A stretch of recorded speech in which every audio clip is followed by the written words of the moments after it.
Teman-teman muda, di waktu yang baik ini saya coba berbagi hal yang sangat-sangat penting.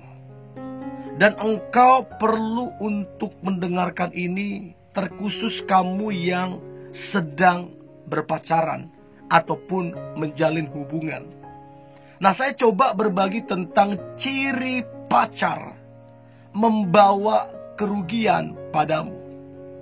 Saya beritahu teman-teman muda, kalau hubungan model begini kamu lanjutin, tidak ada perubahan, begitu terus, maka saya pastikan hubungan itu tidak punya masa depan yang baik.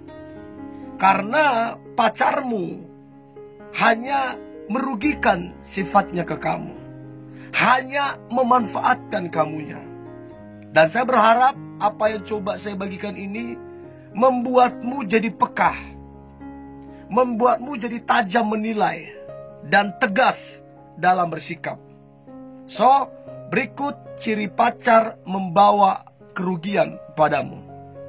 Yang pertama, pacarmu tidak takut akan Tuhan. Sekali lagi, dia tidak takut akan Tuhan. Bayangin ya, Tuhan aja dia nggak takut. Apa alasannya dan jaminannya dia akan sungguh-sungguh mengasihimu? Apa jaminannya dia akan sungguh-sungguh mencintaimu? Sedangkan Tuhan saja dia nggak takut. Apa jaminannya dia akan menghormati nanti orang tuamu? Jadi itu penting banget.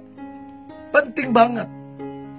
Karena hubungan yang dibangun di atas takut akan Tuhan, di dasar yang mengasihi Tuhan, hubungan itu berhasil.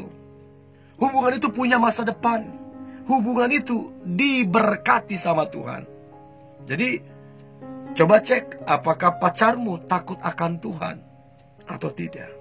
Itu penting banget. Jangan hanya karena dia ganteng, dia cantik, jangan karena dia kaya, terus kamu nggak peduli dia takut Tuhan apa enggak. Please, bijaksana. Karena nanti kamu akan mengalami kerugian kalau kamu tidak mau tahu, kalau kamu cuek, ya. So, itu yang pertama. Yang kedua, dia kekanak-kanakan. Jadi pacarmu itu dia kekanak-kanakan. Sedikit-sedikit ngambek, sedikit-sedikit cuek, sedikit marah gak jelas, sedikit egois, hanya memikirkan diri sendiri. Terus kemudian hanya mau main-main. Dan bayangkan, hubungan seperti apa yang kamu harapkan dari seperti ini? Apa yang kamu harapkan model kayak gini? Jadi parah banget sebenarnya. Untuk itu, jangan berharap kamu punya masa depan yang baik dalam hubunganmu kalau dibangun di atas kekanak-kanakan. Gak mungkin. Dia cuekin kamu, terus kamu berharap hubungan itu berhasil. Gak mungkin. Dia egois, terus kamu berharap hubungan itu berhasil. Gak mungkin. Dia hanya mau main-main, terus kamu berharap hubungan itu berhasil. Gak mungkin. Jadi itu hanya akan membawa kerugian ke kamu. Kamu harus tegas di situ. Itu yang kedua. Sementara yang ketiga adalah dia pembohong. Dia terus-menerus membohongin kamu. Dari hal besar dia bohongin kamu, sampai hal yang paling kecil dia bohongin kamu. Sampai kamu harus jujur. Jujur kamu sama dirimu sendiri. Sampai kamu sendiri udah gak percaya lagi sama omongan dia. Saking seringnya dia berbohong, kamu udah gak percaya lagi. Jadi jangan harap kamu punya masa depan yang baik dalam hubungan kalau dibangun di atas kebohongan. Gak ada. Jadi kalau pacarmu terus-menerus membohongimu, kamu harus tegas. Karena percuma, hubungan itu gak punya masa depan yang baik. Percuma, kamu hanya akan buang-buang waktu. Harus dibangun di atas kejujuran. Kalau dia masih berbohong, kamu tegas. Itu yang ketiga. Yang keempat, dia pacarmu mencoba atau berusaha merusak kesucianmu. Setiap kali chat yang dibahas masalah hubungan intim. Setiap kali telepon yang dibahas masalah nafsu. Sama video call juga. Selalu mengarah ke sana yang berpotensi merusak kesucianmu. Apalagi ketemu, dia pegang sana sini. Dia raba kamu sana sini. Dia coba merusak kesucianmu. Saya beritahu nih teman-teman muda. Ini saya beritahu. Mendingan kamu kehilangan pacarmu itu daripada kamu kehilangan kesucianmu. Sekali lagi, mendingan kamu kehilangan pacarmu itu daripada kamu kehilangan kesucianmu. Karena kesucianmu lebih penting daripada dia. Nah, pertanyaannya, apakah dia berupaya merusak kesucianmu atau gimana? Itu yang keempat. Yang kelima, dia tidak memiliki visi hidup. Firman Tuhan berkata, karena tidak ada wahyu maka liarlah. Tidak ada vision, itu liar dan hancur. Untuk itu pentingnya ada visi dalam hubungan. Coba tanya pada pacarmu, apa visimu untuk hubungan ini? Kemana mau dibawa hubungan ini? Supaya jangan mutar-mutar. Hubungan yang tanpa visi, hubungan yang tanpa tujuan, hubungan itu akan mutar-mutar. Tidak ada pertumbuhan, tidak ada value di situ, tidak ada nilai di situ. Jadi pastikan punya tujuan, punya visi kemana ke depan hubungan itu. Jadi pacar yang membawa kerugian adalah pacar yang tidak memiliki visi. Itu yang kelima. Yang keenam, pacar pemalas. Dia sangat-sangat pemalas.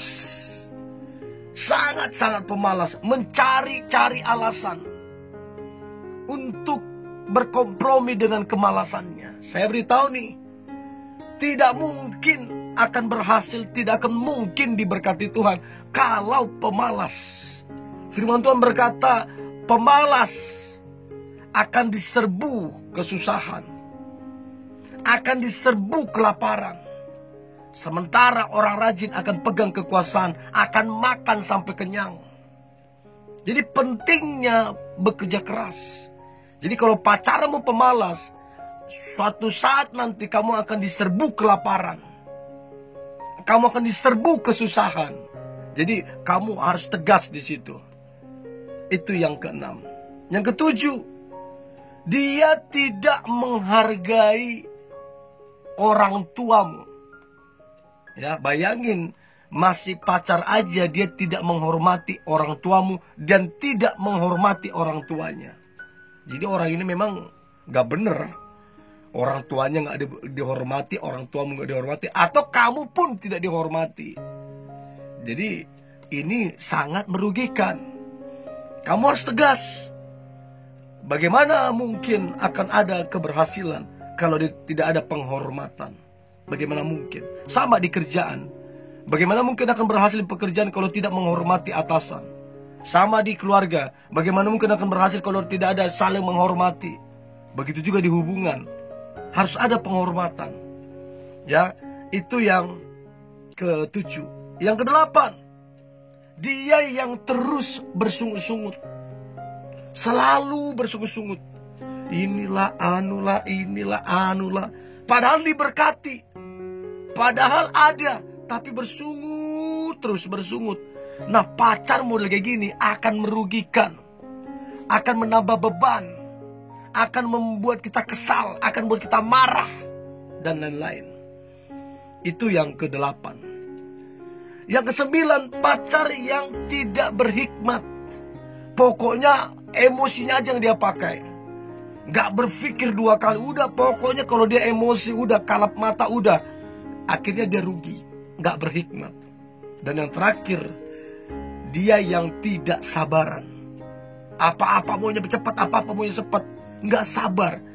Akibatnya tabrak sana sini. Akibatnya salah sana sini. Jadi rugi di mana-mana. Orang yang sabar dapat berpikir dengan baik. Orang yang sabar dapat mengambil keputusan dengan baik. Dan menguntungkan sifatnya. So, saya berharap ini membantumu teman-teman muda untuk bisa menilai pacarmu dan bersikap dengan tegas. Ini yang boleh saya bagikan. Tetap semangat, tetap antusias. Hari ini hari yang luar biasa, hari yang penuh dengan mujizat dan berkat Tuhan. God bless you.